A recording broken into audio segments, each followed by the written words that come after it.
30 उसकी 31 से 35 आयत। यीशु मसीह जब एक कुंड के किनारे जाते हैं जहां पर बीमार लोग पड़े रहते थे, और जब स्वर्गदूत आकर पानी को हिलाते थे एक समय पर, तो जो कोई पहले उस पानी में उतरता था वो चंगा होता था।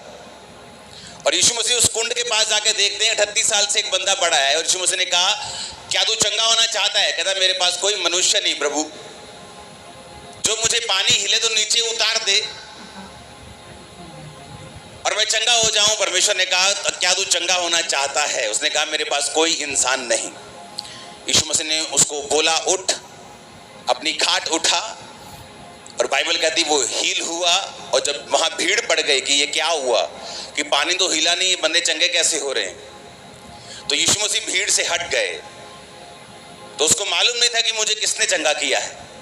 और बाद में जब प्रभु यीशु मसीह उसे मिले तो परमेश्वर ने कहा, अब फिर से पाप मत करना, ऐसा ना हो इससे भारी मुसीबत तेरी लाइफ पे आए, अब फिर से तू कोई भी गुनाह जो है वो मत करना।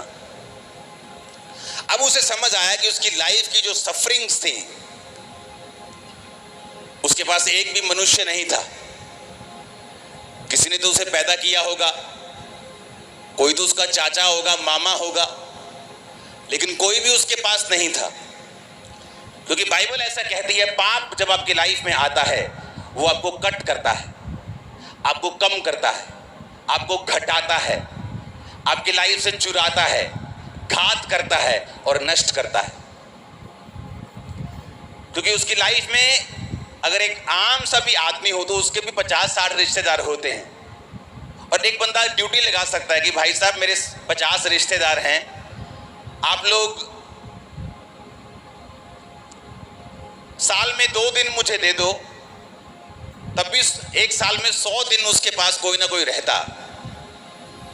लेकिन उसके पास एक भी मनुष्य नहीं था, क्योंकि बाइबल कहती है उसकी लाइफ की जो बीमारी थी वो पाप के कारण उसकी जिंदगी में आई थी। और जब परमेश्वर ने कहा फिर से पाप मत करना, इसका मतलब अगर मैं आपसे कहूं कि फिर से पाप ना करना, तो आपको मालूम होगा कि आपने पहले कौन सा पाप किया था। आप नहीं बोलेंगे, प्रभु कौन सा पाप? अगर परमेश्वर उसको कह रहे थे फिर से पाप मत करना, तो इसका मतलब उसको मालूम था कि कौन सा गुनाह करके वो फंसा है। नहीं तो वो पूछता, प्रभु किस पाप की तुम बात कर रहे हो, कि मैं शराब ना पीऊं, मैं व्यभिचार, कौन सा पाप? उसे मालूम था कि एक पाप के कारण वो फंसा है। पाप कम करता है। उसके रिश्तेदार चले गए, फाइनेंस उड़ गया, बिजनेस चला गया, परिवार चला गया, पत्नी, बच्चे, भाई, कोई भी नहीं है अभी उसके पास। क्यों? क्योंकि बाइबल कहती है जब पाप जिंदगी में आता है तो शैतान आता है, और शैतान चुराता है, घात करता है और नष्ट करता है। जब भी शैतान को आपको कम करने का दिल करता है, वो आपको कम नहीं कर सकता, क्योंकि आप परमेश्वर की संतान हैं।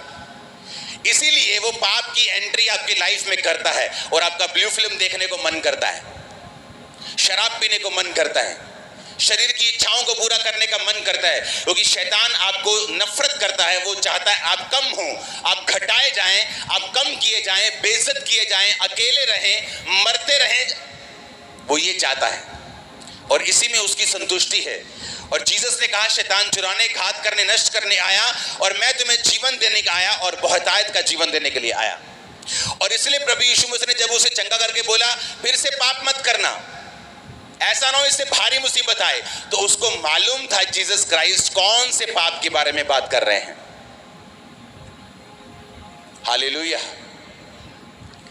और आज के बाद जब शैतान आपको पाप की ओर लेके जाए तो आपको मालूम होना चाहिए कि वो आपको कम करना चाहता है, कुछ चुराना चाहता है, कुछ एक हाथ से आपकी लाइफ में मीठा देके दूसरे हाथ से आपकी पूरी लाइफ को छीन लेना चाहता है आपकी जिंदगी से।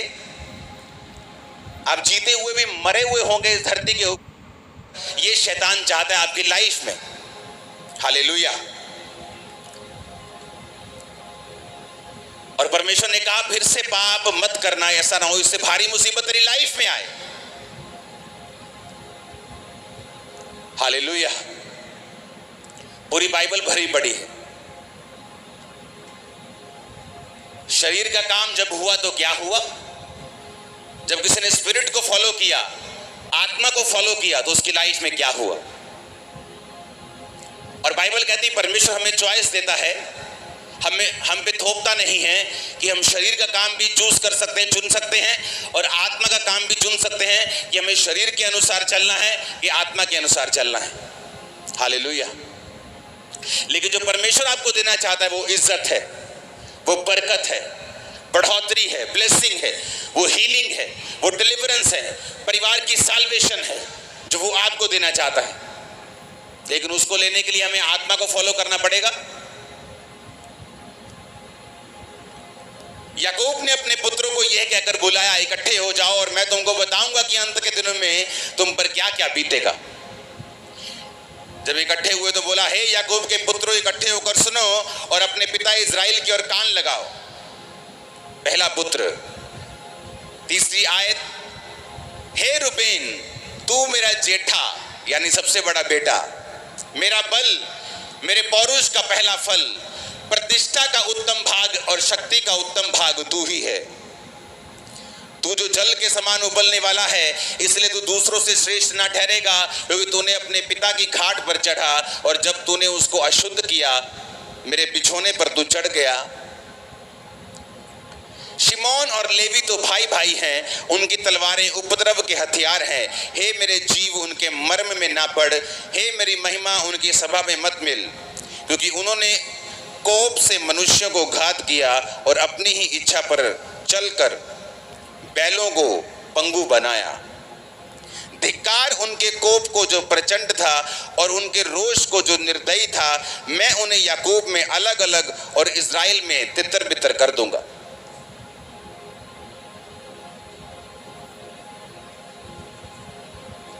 हालेलुया। उत्पत्ति 29 पढ़ेंगे साथ साथ, ताकि आपको समझ आए ये कौन थे। जब यहोवा ने देखा कि लिया अप्रिय हुई, उसने उसकी कोख खोली, पर राहेल बांझ रही। लिया गर्भवती हुई, उससे पुत्र उत्पन्न हुआ और ये कहकर उसका नाम रूबेन रखा, यहोवा ने मेरे दुख पर दृष्टि की है। 33 आयत, वो फिर गर्भवती हुई, पुत्र उत्पन्न हुआ, फिर उसका नाम उसने शिमोन रखा। 34 आयत, वो फिर गर्भवती हुई, एक पुत्र हुआ, उसका नाम उसने लेवी रखा। तो पहला बेटा हुआ रूबेन, दूसरा हुआ शिमोन, तीसरा हुआ लेवी। जब याकूब दुनिया को छोड़कर जाने वाला था, बहुत बूढ़ा हो चुका था, तो उसने अपने बेटों से कहा, आओ इकट्ठे हो जाओ और मैं तुमको बताऊंगा कि तुम पर क्या क्या बीतेगा।